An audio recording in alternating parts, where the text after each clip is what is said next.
Bonjour à tous et bienvenue pour ce nouvel épisode d'Histoire.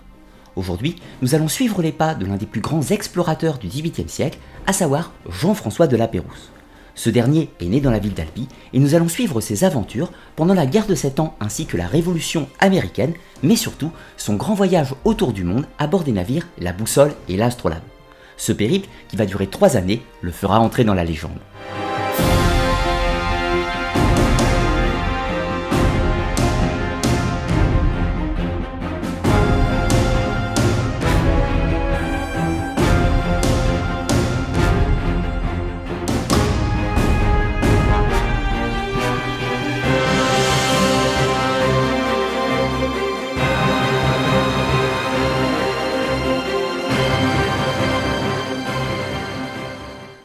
Jean-François de Gallo est né en 1741 à proximité d'Albi, au château de Gau dans le Tarn.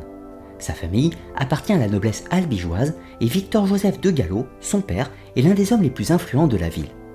Jean-François sera éduqué au collège des Jésuites et parle couramment le français, le latin et l'occitan. Il quitte les études à l'âge de 15 ans en 1756 pour entrer dans la garde de la marine de Brest. A noter que plusieurs de ses camarades d'école feront également leurs armes dans la marine, notamment Henri-Pascal de Rochegude, autre personnage célèbre de la cité d'Albi. Jean-François ajoute le patronyme de La Pérouse à son nom, en référence à la ferme de La Pérouse, un domaine de la famille qu'il reçut de son père. Son engagement dans la marine coïncide avec le début de la guerre de 7 ans, qui opposa la France et l'Angleterre en Europe, mais également dans le Nouveau Monde, principalement sur les côtes de l'actuel Canada et des Antilles. Jean-François de La Pérouse ne prendra pas part au conflit immédiatement, mais presque 2 ans plus tard, en mars 1757. Il embarque sur le Célèbre, un puissant navire de guerre à 64 canons qui est envoyé au secours de la forteresse de Louisbourg en Acadie, sur l'île Royale, que les Anglais s'apprêtent à assiéger avec une importante flotte depuis Halifax. L'expédition est conduite par le comte Dubois de la Motte et regroupe 18 vaisseaux, 5 frégates pour 11 000 hommes. De leur côté, les Anglais renoncent finalement à l'entreprise suite à une épidémie dans leur rang et de ce fait les 2 flottes repartent pour l'Europe en fin d'année sans conflit naval. De retour à Brest, qui subit de plein fouet une épidémie de typhus, Jean-François de La Pérouse repart en février 1758 sur le Zéphyr, afin de secourir une nouvelle fois la ville de Louisbourg qui est assiégée par les Anglais. L'expédition est conduite par le comte Louis-Charles de Chaffaut, mais n'obtiendra pas le succès. La flotte française est défaite et Louisbourg capitule en juillet. On retrouve Jean-François de La Pérouse sur le Formidable, un navire de guerre à 2 ponts comportant 80 canons, lors du projet de débarquement en Angleterre conduite par le maréchal de Conflans. L'armada de 21 navires part de Brest en direction de la baie de Quiberon pour embarquer les troupes nécessaires à l'invasion. Mais les Anglais, qui ont connaissance du plan, les surprennent et piègent la flotte française qui subit de lourdes pertes, mettant fin au projet de débarquement. La Pérouse sera blessé puis capturé par les Anglais lors de cette bataille. Il sera échangé dans la foulée contre d'autres prisonniers anglais. Il reprend néanmoins part au conflit immédiatement sur le Robuste commandé par le chevalier de Ternay, et ce jusqu'à la fin du conflit en 1763. La guerre de 7 ans prend fin avec la signature du traité de Paris le 10 février 1763. L'année suivante, le 1er octobre 1764, Jean-François de La Pérouse sera promu enseigne de vaisseau et sera affecté au transport maritime, une mission qu'il va effectuer pendant quelques années. Les choses évoluent seulement à partir de l'année 1772 où Jean-François de La Pérouse va retrouver son ancien capitaine, le chevalier Arsac de Ternay, et va l'accompagner dans une mission pour rejoindre l'Isle de France, ou si vous préférez, l'île Maurice actuelle. De là, il va accomplir plusieurs opérations dans la mer des Indes et sera aux commandes de ses premiers navires. Il fera également la rencontre d'une femme, à savoir Éléonore Broudou, qui sera le grand amour de sa vie. Il souhaite l'épouser, mais se heurte au refus de sa famille, qui souhaitait le marier avec une jeune de la noblesse albigeoise. De plus, Éléonore Broudou était une roturière puisqu'elle était la fille d'un riche armateur nantais. C'est la mort dans l'âme que Jean-François de La Pérouse rejoint la métropole après avoir passé 5 années sur l'Isle de France. De son côté, Éléonore Broudou, également très affectée par l'impossibilité du mariage, va également rejoindre la métropole dans l'objectif de prendre le voile. Sur le plan de la carrière militaire, les choses vont mieux pour Jean-François de La Pérouse. Ce dernier est promu lieutenant de vaisseau le 4 avril 1777 et va également être décoré de l'ordre des Chevaliers de Saint-Louis. C'est également à cette période, à Brest, qu'il va rejoindre la franc-maçonnerie dans la loge L'Heureuse Rencontre. Mais cette période de paix allait prendre fin. C'est la reprise de la guerre en 1778. La France soutient les volontés d'indépendance des colonies d'Amérique contre les Anglais. La Pérouse prend le commandement de l'Amazone en 1779, une frégate de 26 canons dans la division de la Motte Piquet qui part pour la Martinique afin de rejoindre les forces françaises du vice-amiral Charles-Henri d'Estaing. La Pérouse va s'illustrer pendant la guerre d'indépendance américaine. Il participe à la prise de l'île de Grenade aux Antilles en juillet 1779 face à la flotte anglaise de John Byron. Par la suite, il continue ses missions de soutien aux indépendantistes aux commandes de l'Amazone jusqu'en 1780. Jean-François de la Pérouse est alors élevé au grade de capitaine de vaisseau en avril et reçoit quelques mois plus tard le commandement de l'Astrée, une frégate flambant neuve sortie de l'arsenal de Brest. En juillet 1781, la Pérouse s'illustre une nouvelle fois, naviguant à proximité de l'île du Cap-Breton en Nouvelle-Angleterre. L'Astrée et l'Hermione, deux frégates françaises, livrent un combat naval contre 5 frégates anglaises et le vaisseau Ariel. La Pérouse réussit à capturer l'Ariel ainsi qu'une frégate et met les autres en déroute. Il participe ensuite à la bataille de Saint-Christophe, qui sera une défaite française, mais la Pérouse réussit à sauver son navire et rejoint le Cap français à Haïti. L'année suivante, Jean-François de la Pérouse se voit confier une mission délicate, qui révélera ses qualités d'explorateur et de tacticien exceptionnel. La mission consiste à détruire les forts de la compagnie de la baie d'Hudson aux mains des Anglais. Le projet était prévu de longue date, mais fut repoussé plusieurs fois avant de prendre forme en 1782. La Pérouse est chargée de la mission et reçoit le commandement du Sceptre, un vaisseau de 74 canons avec 2 frégates en escorte, l'Astrée et l'Engageante. L'expédition part du Cap français le 31 mai avec un convoi en direction de la France pour brouiller les espions anglais. Les 3 navires de la Pérouse se séparent du convoi le 6 juin et font route vers le nord. Ils parviennent à l'île de la Résolution le 17 juillet dans des conditions extrêmement rudes et avec des cartes imprécises ainsi qu'une brume permanente qui rend difficile la navigation. L'entrée de la baie d'Hudson est encore sous les glaces. La flotte progresse difficilement au gré des glaciers et parfois les navires restent bloqués plusieurs jours sur leur position. La Pérouse en profite pour faire du commerce avec les Inuits de l'île de Baffin, ce qui permet de découvrir ce peuple ainsi que ses coutumes particulières. Les hommes peuvent également se procurer des tenues de grand froid grâce aux autochtones. L'expédition parvient finalement à rejoindre le Fort Prince de Galles le 8 août après moult difficultés. Après une sommation au canon, Samuel Hearne, le commandant du fort, se rend sans opposer de résistance. Les Anglais sont faits prisonniers et le fort est détruit, mais la Pérouse laisse une bonne part des provisions du fort aux Amérindiens locaux pour leur subsistance. La cible suivante était le fort d'York, mais les eaux n'étaient pas assez profondes pour accoster. Les 150 soldats de la Pérouse doivent rejoindre le rivage en chaloupe et se tailler un chemin dans les marais, le froid et la pluie, et ce pendant 5 jours. Le second fort se rend sans opposer de résistance, n'ayant pas les moyens de résister avant l'arrivée de renforts anglais. La mission étant accomplie, le 2 septembre, l'expédition prend le chemin du retour et les prisonniers anglais sont libérés à la sortie de Détroit et pourront rejoindre les Orcades grâce à une petite embarcation offerte par la Pérouse. L'Astrée prend le chemin de Brest pour annoncer le succès de la mission et les 2 autres navires rejoignent la flotte française qui était basée à Cadix. Le capitaine de vaisseau La Pérouse acquiert une grande renommée aussi bien du côté anglais pour son humanisme et le traitement bienveillant envers les prisonniers anglais, et du côté français pour avoir conduit une expédition maritime dans un milieu polaire particulièrement difficile ainsi que pour son talent militaire. La périlleuse expédition de la baie d'Hudson n'eut en réalité aucun effet concret sur la guerre, qui était quasiment déjà terminée, mais cela va accorder au capitaine de vaisseau La Pérouse une excellente réputation et une grande renommée. Quelque temps plus tard, de retour en France en 1783, il rencontre de nouveau l'amour de sa vie, à savoir Éléonore Broudou, et décide, contre vents et marées et malgré le refus paternel, de l'épouser quand même. Pour ce faire, il demande une dérogation de la part du ministre de la Marine, à savoir Charles de Castries. Ce dernier lui accorde et en échange, Jean-François de la Pérouse promet qu'il sera toujours à son service et répondra à n'importe laquelle de ses demandes. Jean-François de la Pérouse, âgé alors de 42 ans, réussit finalement à épouser Éléonore Broudou, âgée de seulement 28 ans, dans l'église Sainte-Marguerite à Paris. Il décide de l'installer dans sa ville natale, Albi, et Éléonore Broudou sera reçue en grande pompe par la famille, malgré le refus initial. Mais l'histoire ne s'arrête pas là, elle ne fait en réalité que commencer. Nous allons maintenant aborder le grand voyage autour du monde des 2 navires, la Boussole et l'Astrolabe, qui vont faire entrer Jean-François de la Pérouse dans la liste des plus grands explorateurs de l'histoire de l'humanité. Un projet d'exploration autour du monde est mis en chantier sous la volonté du roi Louis XVI afin de poursuivre les explorations maritimes précédentes. notamment de James Cook le navigateur anglais et de Louis-Antoine de Bougainville le français. La mission consiste à explorer l'océan Pacifique afin d'améliorer les connaissances cartographiques, établir de nouveaux comptoirs commerciaux ainsi que des routes maritimes. Le voyage aura également une vocation scientifique et culturelle. C'est Jean-François de Lapérouse qui est sollicité pour conduire l'expédition. Les grands scientifiques du pays sont également invités à y participer dans leurs différents domaines de recherche. La mission couvre donc plusieurs champs de recherche, notamment l'anthropologie, la cartographie du globe, les phénomènes de marée, de vent et même les aurores boréales. Le tout suivant les volontés de l'Académie royale des sciences, toutes les données seront collectées dans des carnets qui seront envoyés à la France lors des escales.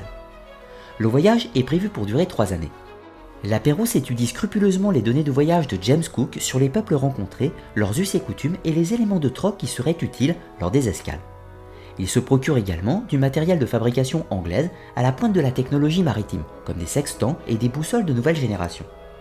Après 6 mois de préparation, 2 navires de facture récente, la Boussole et l'Astrolabe, partent de Brest le 1er août 1785.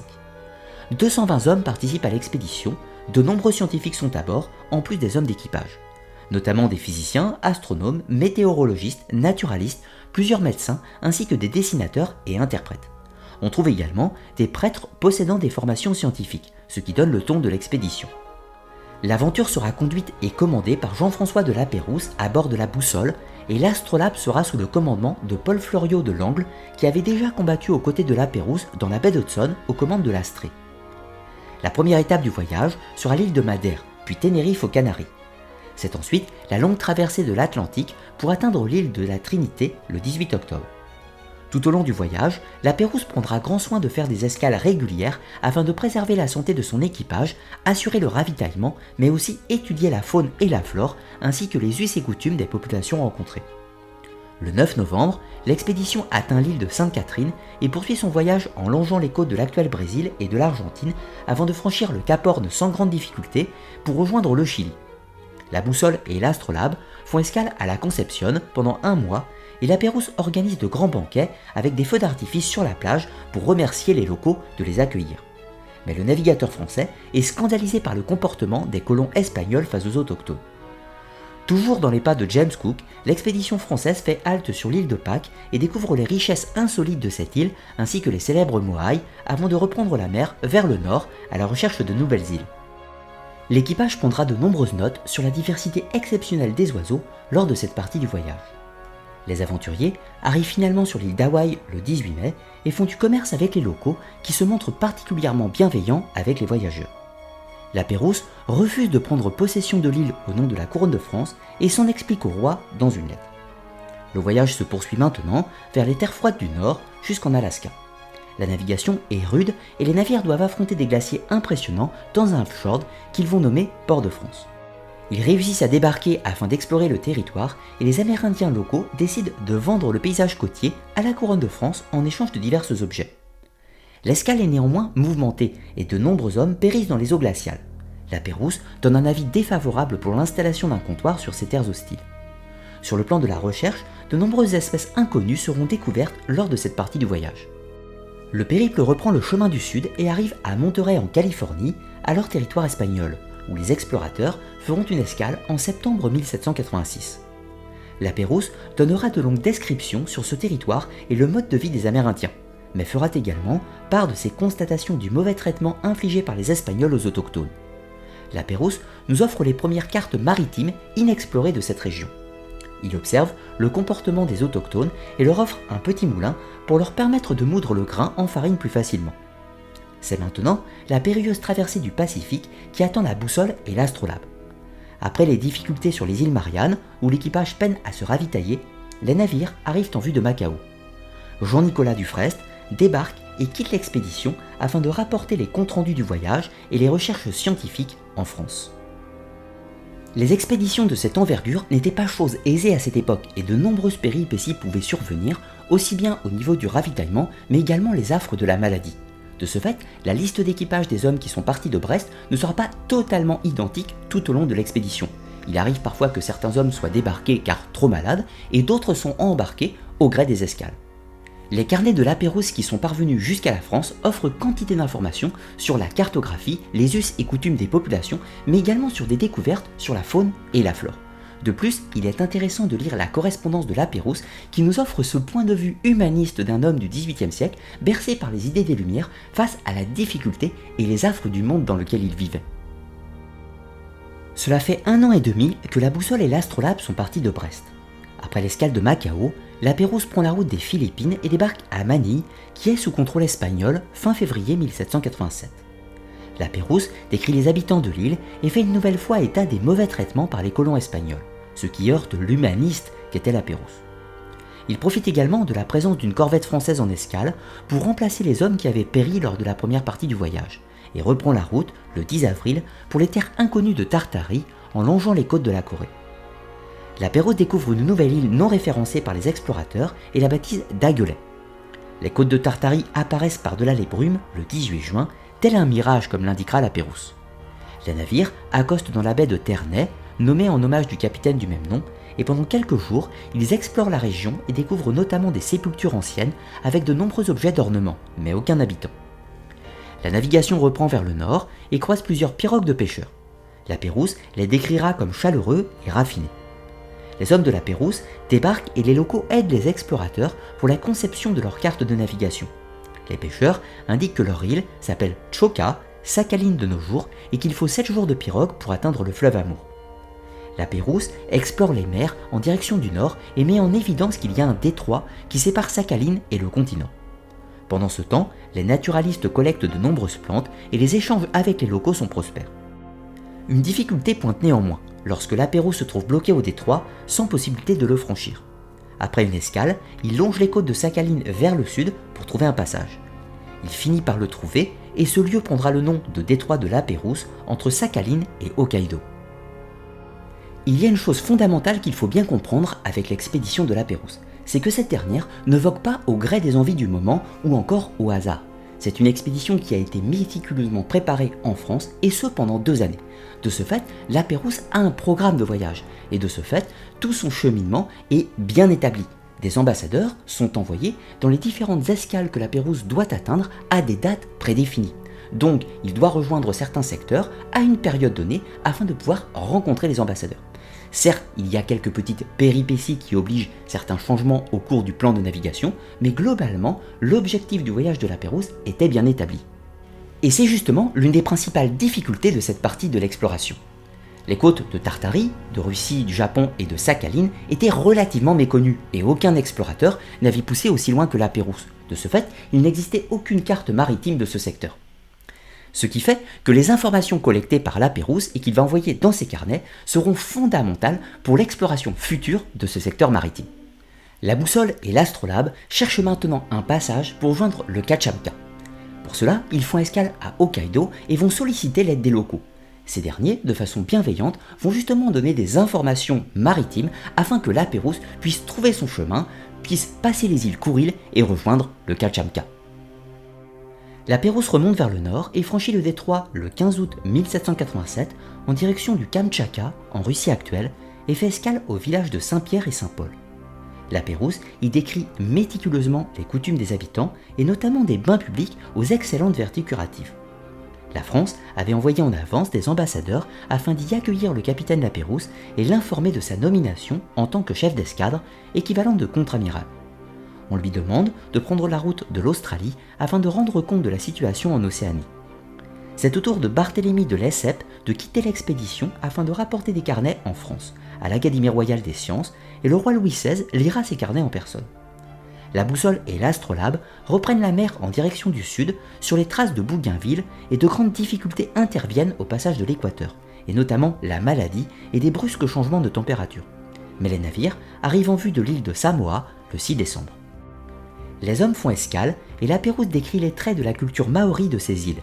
Il tente de faire du commerce avec eux, mais les habitants de l'île se montrent rapidement hostiles. Les Samoans attaquent le capitaine de l'astrolabe, Paul Fleuriot de Langle, à coups de pierre et l'achèvent à coups de massue. Il meurt, ainsi que 12 hommes de l'expédition, et de nombreux autres seront blessés. Les Samoans se livrent au pillage des canots des navigateurs français et Lapérouse est obligé de tirer un coup de canon pour faire fuir les assaillants. l'expédition repart de Samoa très affectée par les événements. L'imaginaire populaire de l'époque véhiculait l'idée d'une bienveillance des peuples vivant dans un état proche de la nature, du moins sans les avances technologiques de la civilisation moderne. Le mythe s'effondre après le meurtre sauvage des hommes de la Pérouse. C'est une expérience difficile pour Jean-François qui s'était toujours montré bienveillant à l'égard des populations rencontrées, s'attachant à respecter leurs us et coutumes. La boussole et l'astrolabe peinent à se ravitailler avant d'atteindre Botany Bay en Australie le 26 janvier 1788. Ils sont accueillis chaleureusement par la colonie britannique du capitaine Arthur Phillips et la Pérouse transmet ses lettres de voyage et carnets d'expédition afin que ces derniers soient rapportés en France. Il y écrit une lettre pour informer le ministère de la Marine de la suite de son voyage, des différentes étapes prévues avec comme destination finale l'Isle de France ou si vous préférez l'île Maurice actuelle. La boussole et l'astrolabe prennent la mer en direction de la Nouvelle-Calédonie, puis après escale et ravitaillement, vers l'est en direction des îles Louisiade en Papouasie-Nouvelle-Guinée, avant de se diriger vers les îles Salomon où ils disparaîtront de l'histoire pour entrer dans la légende. L'astrolabe et la boussole ont disparu. La nouvelle se répand à partir du moment où le chef d'escadre Lapérouse n'est pas présent au lieu de rassemblement prévu dans son itinéraire. Mais à cette époque, la France souffre également de troubles politiques. Nous sommes en pleine période de la Révolution, ce qui va retarder l'envoi d'une expédition de secours. Finalement, c'est en 1791 que le contre-amiral Entrecasteaux entreprend un voyage avec 2 navires, la Recherche et l'Espérance, afin de retrouver trace de l'expédition de Lapérouse. Cette expédition de secours a également une vocation de recherche scientifique et dispose de moyens plus importants que Lapérouse. Néanmoins, cette expédition sera une véritable catastrophe sanitaire et de nombreux marins vont périr lors de ce voyage. Entrecasteaux traverse tout d'abord l'océan Indien et puis ensuite parcourt l'Océanie, fait le tour de l'Australie, arpente les mers de Nouvelle-Calédonie, de Nouvelle-Zélande mais également de Nouvelle-Guinée, mais ne trouve aucune trace de Lapérouse. Finalement, lors du retour en France de la Recherche et de l'Espérance 3 ans plus tard, en 1794, il n'y a toujours aucune trace de la disparition du chef d'escadre Lapérouse. Le navigateur ainsi que les 200 hommes d'équipage de la boussole et de l'astrolabe ont disparu. Et à ce stade, il est impossible de savoir s'ils sont morts dans un naufrage ou que les navires écoulés dans une tempête ou dans d'autres difficultés de l'océan, ou si éventuellement les marins aient pu, du moins en partie, survivre sur une île et aient pu subsister avec leurs moyens, et surtout soient en attente de secours. Cela ne serait pas un cas unique, il n'est pas rare que certains marins s'échouent sur une île et puissent subsister plusieurs années avant d'être secourus. Cependant, certains témoignages ne sont pas encourageants. Lors de la dernière escale de Lapérouse à Botany Bay en Australie, certains témoignages ont affirmé que l'équipage était touché par le scorbut et notamment Lapérouse lui-même qui était affligé par le mal. Ce qui fait que si l'équipage était lourdement affecté par la maladie, cela a réduit drastiquement leurs chances de survie même en cas de naufrage sur une île. Plus les années passent, plus les chances de retrouver Jean-François de Lapérouse et son équipage s'amenuisent. Sur le continent, Éléonore Baudou se retrouve veuve et malgré tous les efforts qu'ils auront déployés pour pouvoir se marier contre vents et marées, ils n'auront eu la chance que de passer 2 années ensemble afin de consommer leur amour et ne laisseront aucun héritier. Il faudra attendre l'année 1826 pour que l'explorateur britannique Peter Dillon reprenne les recherches et découvre les vestiges de l'astrolabe sur l'île de Vanikoro. La légende locale raconte que 2 grands navires furent pris dans une tempête, l'un s'échoua et l'autre aurait coulé. D'après les habitants de l'île, plusieurs membres de l'expédition de Lapérouse auraient survécu au naufrage et auraient trouvé refuge sur la pointe de l'île dans un lieu nommé Payou et qui porte aujourd'hui le nom de camp des Français. Plusieurs mois après le naufrage, 9 lunes d'après les récits locaux, les survivants auraient construit une embarcation de fortune grâce à l'épave du grand navire. 2 hommes seraient restés sur l'île, un officier et son serviteur, pendant que les autres survivants tentaient leur chance sur l'océan. Lors de l'arrivée de Peter Dillon, les 2 hommes restés sur l'île étaient déjà morts depuis plusieurs années. Quant aux autres, ils avaient quitté l'île et nous ne savons rien de leur destinée. Il est probable qu'ils n'aient pas survécu au péril de l'océan. La même année, alors que Peter Dillon découvre le lieu de naufrage de Lapérouse, l'explorateur Jules Dumont d'Urville est missionné pour un voyage en Océanie, notamment pour retrouver trace de l'expédition de Lapérouse. Il apprend la découverte de Dillon, mais sans connaître le lieu exact du naufrage. Il arpente les îles de la région pour récolter des informations et finit par rencontrer un certain Martin Bechard sur l'île de Tikopia. L'homme raconte à Jules Dumont d'Urville sa rencontre avec 2 survivants de l'expédition de Lapérouse sur l'île de Vanikoro quelques années auparavant. Martin Bechard fait le récit du naufrage tel que les 2 hommes lui avaient préalablement raconté, probablement les 2 mêmes hommes restés sur l'île d'après les récits précédents. Son histoire semblait authentique, d'autant plus que l'homme possédait une garde d'épée de l'un des officiers de l'expédition de la Pérouse. Les navires auraient été pris dans une violente tempête, la navigation dans ces eaux était déjà difficile et la Pérouse aurait été surpris par une barrière de corail dont il ne connaissait pas l'existence. La boussole l'aurait percuté et aurait sombré dans les eaux profondes. L'astrolabe, quant à lui, aurait tenté une manœuvre d'évitement, mais par manque de visibilité, le navire se serait échoué à cause des eaux peu profondes. Il est difficile de savoir avec exactitude la chronologie des faits, quelle catastrophe est survenue en premier. Quoi qu'il en soit, après avoir pris connaissance de ce récit, Jules Dumont d'Urville fait immédiatement voile vers Vanikoro et tente de retrouver les épaves près de la ceinture de corail pour le navire qui a sombré. Il découvre des ancres et des canons au fond des eaux, ainsi que de nombreux autres objets. Jules Dumont d'Urville fait élever un monument en hommage des marins disparus et de la Pérouse sur l'île de Vanikoro.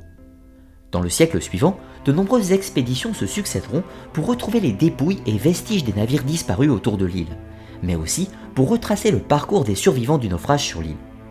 Une grande expédition dans les années 60 permettra de retrouver de nombreux objets et commence à éclaircir le mystère. Par la suite, l'association Salomon sera créée en 1981 afin de percer les mystères autour de la disparition des navires de la Pérouse et conduire de nombreuses campagnes d'exploration du secteur. Le tout avec le soutien de la Marine nationale française. Les découvertes successives des vestiges de l'astrolabe et de la boussole seront entreposées au musée maritime de Nouvelle-Calédonie ainsi qu'au musée La Pérouse de la ville d'Albi, lieu de naissance du navigateur. En 1999, les campagnes de fouilles permettent de retrouver le campement des survivants du naufrage à Payou, sur l'île de Vanikoro, qui prend le nom de camp des Français. C'est finalement en 2005 que l'épave de la boussole est formellement identifiée avec la découverte d'un sextant fabriqué à Brest et qui correspond à celui qui fut embarqué par la Pérouse. Cette histoire possède sans nul doute une fin tragique, mais heureusement, les carnets et l'atlas de la Pérouse furent publiés par Louis-Marie de Millet-Mureau qui a permis de conserver l'héritage de l'exploration de ce grand navigateur. Ce qu'il faut bien comprendre, c'est que ce voyage maritime au XVIIIe siècle par Jean-François de la Pérouse n'est pas moins difficile que le serait aujourd'hui un voyage que l'on entreprendrait sur la Lune ou même éventuellement sur Mars. Ce qui fait que Jean-François de la Pérouse fut sans nul doute l'un des plus grands explorateurs de son temps, mais également de l'histoire de l'humanité. C'est avant tout l'histoire de 220 navigateurs partis de Brest en quête d'aventure qui vont naviguer sur toutes les mers du globe à la rencontre des populations, des us et coutumes de tous ces peuples disséminés sur la planète. Pour la légende, lorsque Louis XVI monta sur l'échafaud lors de son exécution, il aurait prononcé cette phrase, du moins d'après la légende. « A-t-on des nouvelles de Monsieur de la Pérouse ?» Il est impossible de dire si cette histoire est authentique ou simplement une affabulation, mais dans tous les cas, cela montre la grandeur et l'estime que véhiculait encore Jean-François de la Pérouse longtemps après sa mort dans la mémoire populaire. Pour finir, je tiens à remercier tout particulièrement la mairie d'Albi ainsi que le musée La Pérouse de la ville d'Albi qui m'ont permis de prendre des illustrations afin de vous proposer cette vidéo. Si vous êtes de passage dans la belle cité épiscopale du Tarn, pensez bien à aller visiter le musée La Pérouse où vous pourrez toucher, voir directement toutes les œuvres du navigateur. J'espère dans tous les cas que vous aurez apprécié la découverte de la vie insolite de Jean-François de la Pérouse ainsi que du voyage de la boussole et de l'astrolabe autour du monde. Pensez comme d'habitude à liker, partager et commenter la vidéo et pour ceux qui le souhaitent, vous pouvez me soutenir sur le site de financement participatif Tipeee qui me permet de continuer mon activité de façon libre et indépendante. En contrepartie, cela vous offre accès à des vidéos privées, plus longues et plus techniques que j'appelle les académiens. Dans tous les cas, je vous dis à très bientôt pour de nouvelles vidéos, histoire, archéologie et mythologie sur la web TV Arcana, les mystères du monde.